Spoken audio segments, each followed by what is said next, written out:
tri-state, and it's just, I was into disco. Yeah. I was into disco, okay? And that night at the, yeah, Kaz, don't lie, you were doing that? Okay. But, you know, that first night at the T Connection, seeing Kaz, KG, JBL, and AD, you know, spinning rhymes, that almost, we're talking about what me, so to speak. And to see Tony and this Puerto Rican DJ up in, you know, the booth, playing my parents' music, but playing it differently, that's the night I was kidnapped and haven't left. And about what year was that? Or years? Cats, that's 78, 78. Yeah, yeah.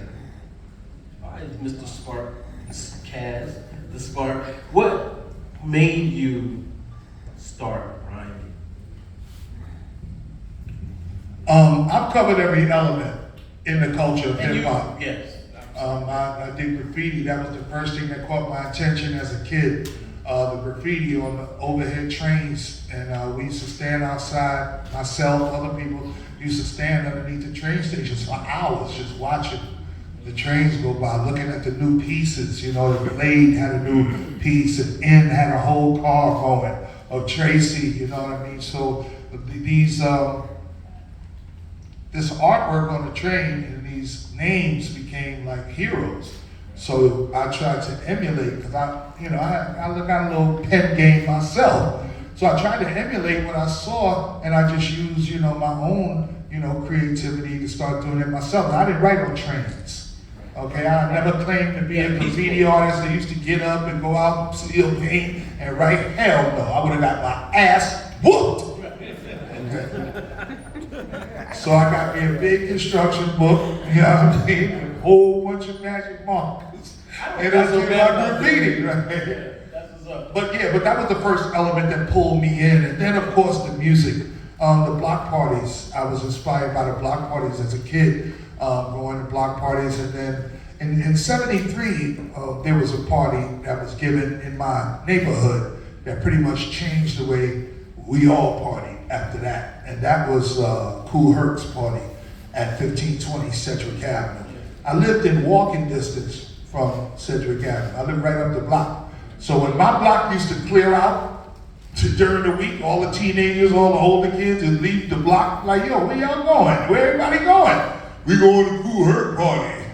We going to Kool Herc party. But see, I couldn't go to Kool Herc party. So I tried to recreate what I thought was Kool Herc party in my house. Grabbed all my mother records, my aunt records, everybody records I could find, had my little collection, and me and my friend Troy used to play records to each other back and forth. I had one turntable, he had one turntable. And I split the records in half. I said, here, Troy, you take those, I got these. And that's my first time DJ. I put on a record, he put on a record, I put on a record, until the stack went all the way down. And sometimes we would switch stacks. All right, now you play these, and I'll play those. So that was my introduction into the culture. The microphone came along after. Everybody who's a DJ, you need to have a microphone to make announcements, to acknowledge people in the audience. They call it crowd participation or shout outs, to let your crowd or the audience know where you were going to be performing next. Okay, we're going to be here on this day or this date at such and such venue. We want to see your face in the place. You know what I mean? And those little, just that little saying right there. We want to see your face in the place. Make people want to say, oh shit, well, when I get my party, I'm going to say something fly too. Right. All right, then you just started embellishing and adding on to those little lines. It became sentences, and then it became verses, and then it became bars, and then it eventually became full-out rhymes. Okay? And so that, and of course the music inspired the dance and the rap. So those elements all combined created this culture that we call hip-hop. And I've said 1,000 times again, hip-hop didn't invent anything, but hip-hop reinvented everything.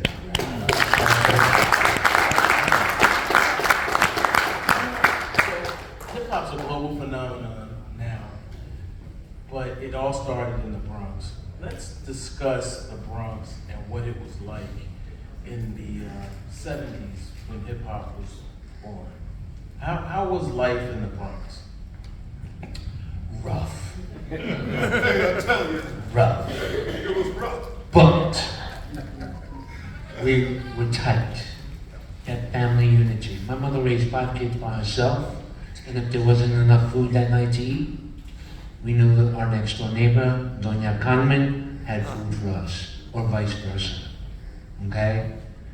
It was education, all about education. It was just making it through the day, but making the best of what you had. So the abandoned buildings became our playground. You know, there was music in the streets, in the parks. You know, there was gangs, there was drugs. But we knew, growing up, not to walk on that side of the street. You know, every cop on the corner knew our parents. Knew our parents. So there was structure, but it was rough. It was rough. And you know, I get asked that question all the time, especially when I travel, and I tell them, I turned out pretty well. You know, I think we did. Yeah.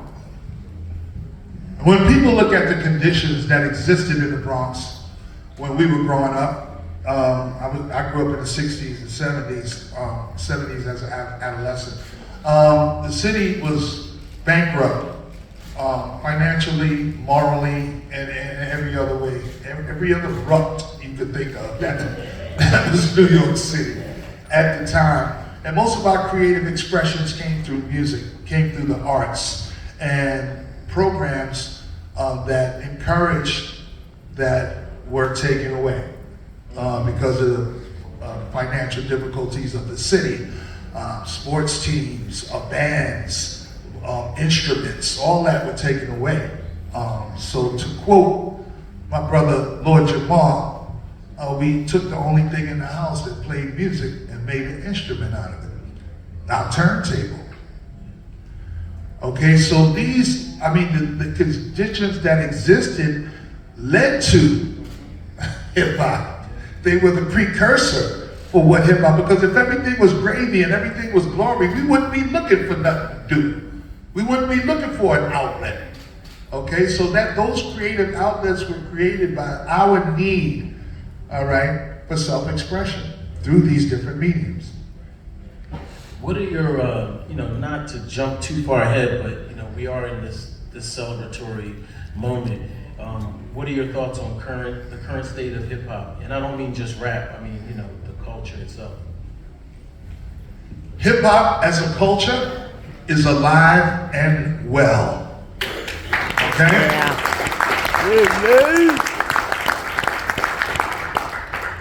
Hip hop as a business needs an enema. All right? Like the recording industry, the business of hip hop, that needs a total cleansing. Yeah, pretty much. But a lot of times people try to lump the culture of hip hop into just that little window of rap music. Even though it is a big window unto itself, it is only a part of the culture of hip hop. It's the most marketable element. It's the one that you can package and sell to the masses. But within the culture of hip hop, no one element is more important than the other. All right, thank you. Right. Yeah. Ditto. I mean, you can't get any more accurate than that. Yeah. Especially coming from somebody. What about from a photography standpoint, chronicling the culture? We're in an Instagram era now. Everybody's a photographer, Right. and that's okay. Everyone sitting in the audience should be documenting everything that they do, how they do it, where they do it, their community, their family, those get-togethers. Documentation is so important. We can't let anybody else tell our own story, okay? And it has changed for me over the years because I was one of a handful of people taking pictures where today's events, you know, just Everybody. thousands of people, nobody has, yeah, you know, I'll be there with my, you know, $3,000 lens and this, that, and the other, and they'll have their iPhone and like, can you move now? Can I take my picture now? Little real photographer. And it's just, you know, Talk your talk. it's just, it's instant gratification. Yeah. Instant gratification. Who can post things first? Who can talk about it first? This, that, and the other. You know, I'll shoot an event like Rock the Bells that Kaz performed at, opened up for over the summer. I'll go home. I'll take my time. I'll take my time going through each photograph, getting what I want, and send them to LL or whoever, and they appreciate that. It's not for me, you know, I need to shoot the way I've always been shooting. What would you guys say is your career high point? When did you feel euphoric about something that you did? I just used euphoric. Okay. Hold that. You talking to the wrong people about being real high. We gonna get there. We gonna get there. We gonna get there. Yeah, specify. My fault, not that euphoric. No, one of my biggest highs as far as hip hop is concerned, and one of my first was when we were filming the movie Wild Style.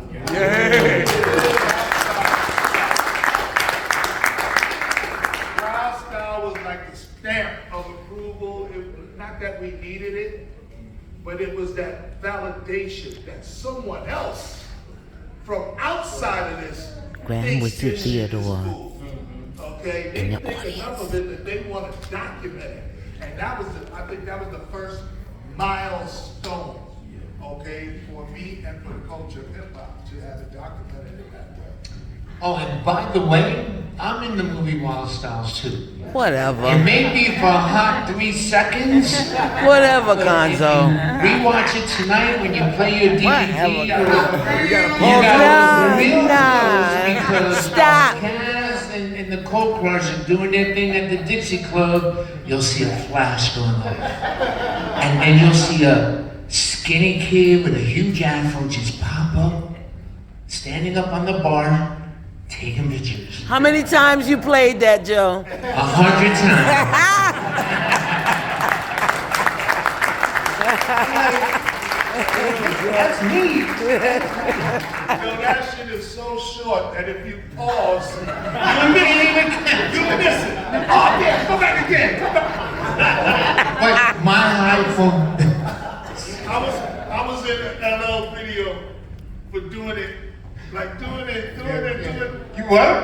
Yeah, exactly.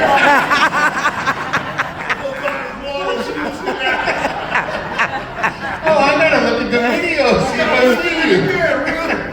We weren't looking for Kaz in that video. For me, was getting my first photo published in the newspaper. Okay. And how many people remember the movie Fort Apache the Bronx? No. So,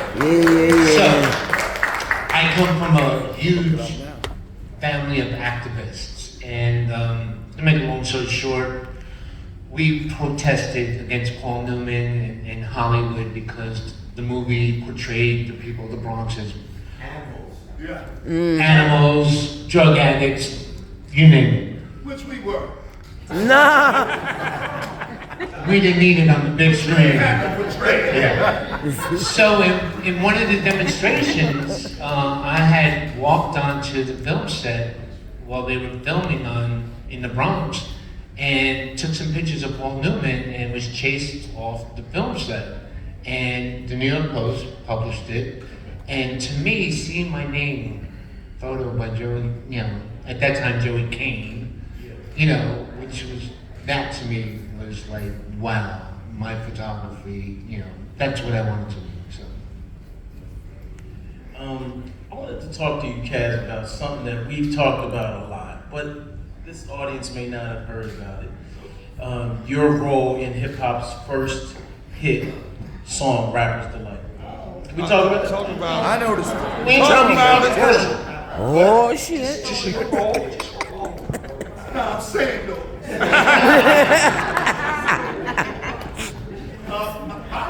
My role in the song "Rapper's Delight," I'm considered hip hop's first ghost writer. Yeah. Because I wrote the lyrics that Big Bang Hank sings in "Rapper's Delight." But in all honesty, I'm not really the first ghost writer because I didn't write those for him. I wrote those for me. Right. Stone Jack. Those were my rhymes. Okay? And if I was a ghostwriter, I would have wrote for Hank. I'm the B-I-G-B, the A-N-K, and the rest A-N, you know what I mean? But he just ripped off my lyrics word for word. So that's why you listen to Hank say, check it out. I'm the C-A-S and the O-B-A and the rest is F-L-Y. Casanova Fly. Right. That's me.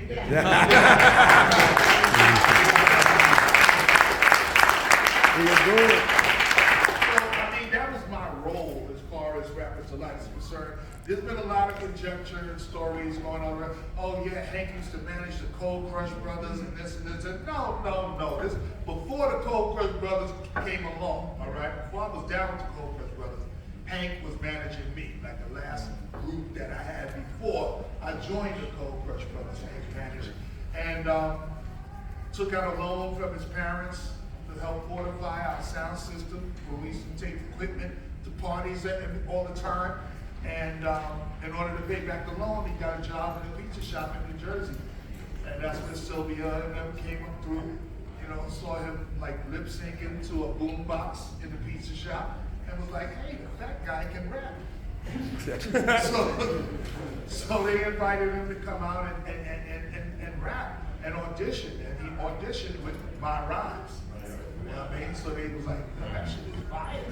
And he put it on. And you know, the rest is history. So that's my involvement with Rapper's Delight. I didn't go to the studio with him. We didn't sit down and like, yo, yeah, let's collab on it. No, he just stole my shit and went with it. Joe, I wanted to ask you about specifically being a Latino brother, Puerto Rican in hip hop.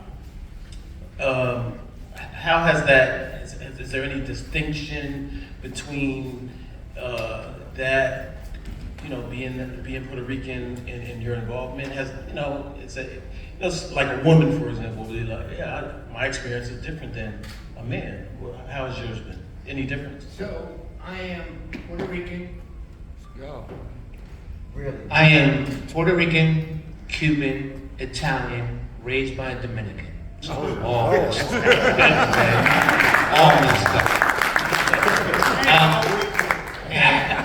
Hang on. No, because, you know, growing up in the Bronx, it wasn't about skin tone or Language. Yeah, I mean, it was territorial. Yeah.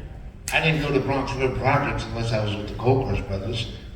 You know. I didn't go to Bronx River unless I was with the Cold Crush. You know, I just found out today Kaz wouldn't go to South Bronx High School because of the Casanova crew, you know. So it was territorial, but it wasn't about skin color or anything like that. And it just, you know, I was embraced by the Cold Crush. And through the Cold Crush, I was embraced by the Treacherous Three. I was embraced by the Fearless Four.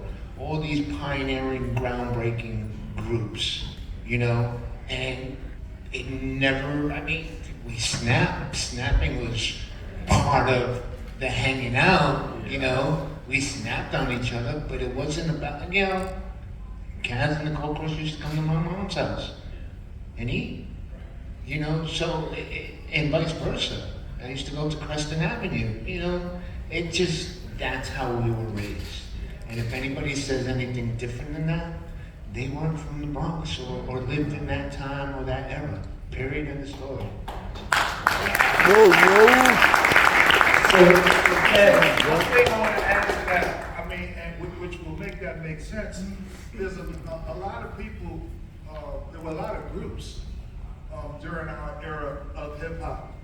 And if you notice, they're the so-and-so 5 or the so-and-so 4 or the so-and-so this, we were the Cold Crush Brothers. All right, we were a group from our photographer to the guy who used to take record our cassettes, Tape master. to the security, the guys who used to security, the people who carried crates, everybody's Cold Crush Brothers. Yeah. Okay, so I think because of that, you know what I mean, we were more of a in-house unit. We all had everything we needed of ourselves. Would I be remiss to say if we were the blueprint, or you guys were the blueprint for a Wu-Tang Clan? Oh, shit. You know? Okay. Pretty much. I mean, the only other time you heard brothers in the name was the Brothers Disco. Okay, that's my sister Shara. Alright, and then the Funky 4 plus one more. So that brother acknowledgement, that means something. You tighter than family than just a regular crew. So, you know, like we sleep at, each other's house, we eat at each other's house, we travel together, we cry together, we triumph together, we lose together. That's what it was. Yeah. Let's talk about that. That was real, lose brothers. together, the harder times. That was real. We talked about it a little bit. The period of time Real when brothers. had, I don't want to, talk about substance abuse, but Listen. hey, I'm talking to Joe now. Joe, excuse me. Joe, Ain't no shame in my game, and there ain't no shame in Kaz's game Tell us either. about your crackhead days. There was a period where,